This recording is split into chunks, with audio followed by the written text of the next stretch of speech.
Was Gellert Grindelwald inspired by the rise of fascism in the Muggle world, or did he, in some hidden way, inspire it himself? After all, both the Muggle and magical worlds fought their darkest wars in the same year, 1945. One ended with the fall of Hitler, the other with Dumbledore's duel against Grindelwald. Coincidence or connection? In this video, we'll take a closer look at the man behind the phrase "for the greater good" and ask what his rise and his fall really say about power, belief, and human nature. If you enjoy exploring questions like this, from the world of Harry Potter to the Lord of the Rings and Game of Thrones, then this is the channel for you. There should be a subscribe button somewhere on your screen. If that's your thing, tap it now. And let's dive deeper into the world of magic, myth, and meaning. There's something strange about that year, 1945. Two tyrants, two wars, both ending in ruin. And it makes you wonder, was that just a coincidence? Or were those worlds influencing each other more than anyone realized? Let's be clear, the magical world has always claimed to stay separate. The Statute of Secrecy, passed back in 1689, was meant to seal the borders between Muggles and wizards forever. But that separation was never perfect. Wizards still lived among Muggles, saw their wars, heard their politics, and, whether they liked it or not, absorbed their ideas.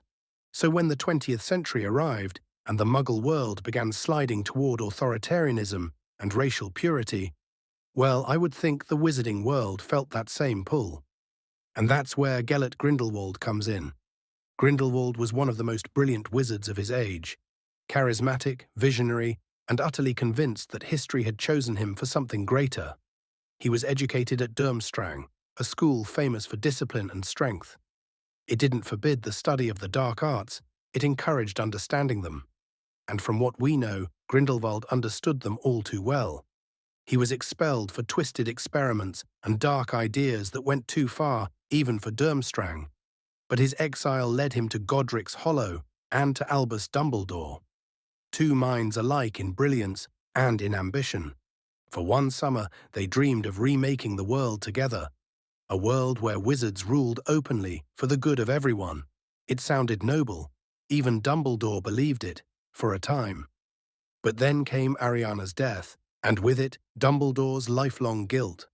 Grindelwald fled, and that youthful dream turned into something far darker. By the 1920s, Grindelwald had become more than a man. He'd become a movement. He promised liberation, progress, peace, and people believed him. He told them secrecy was cowardice, that Muggles were weaker and needed guidance. He spoke of destiny and purity and strength. If that sounds familiar, it should. Because at the same time, in the Muggle world, new leaders were using the exact same language. Purity, unity, strength, the same promises, the same lies. Grindelwald's symbol, the Deathly Hallows mark, became his banner. His followers wore it proudly, convinced they were fighting for the greater good. And here's the thing, Grindelwald was doing this before Hitler, before Mussolini. His ideology started decades earlier, around 1899. So the question becomes, who copied whom? Personally, I think Grindelwald's ideas came first, because wizarding society had already built the foundation. Pure blood supremacy wasn't new. Salazar Slytherin preached it 1,000 years earlier. Entire families, the Malfoys, the Blacks, carried that arrogance for generations. Grindelwald didn't invent hate, he organized it. He took centuries of quiet prejudice and turned it into a political movement. That's what makes him so terrifying.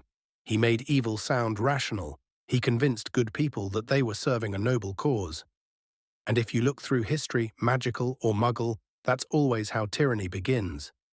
Now, there's an interesting theory that Grindelwald's war might have subtly influenced the Muggle one. We know he operated across Europe, Berlin, Paris, Nuremberg, and that his followers infiltrated high places.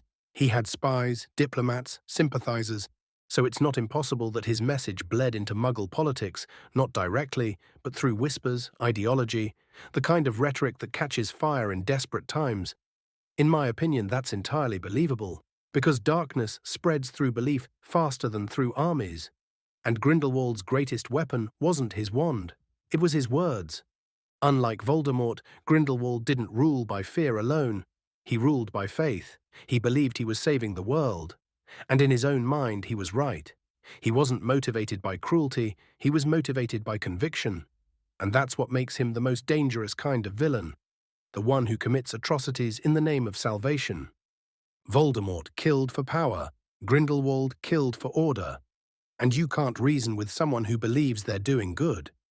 I would say that's why Dumbledore feared him more than anyone, because Dumbledore saw himself in him.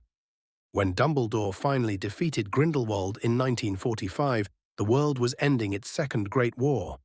The Muggles were tearing down one empire while the wizards were silencing another. It's almost poetic, isn't it?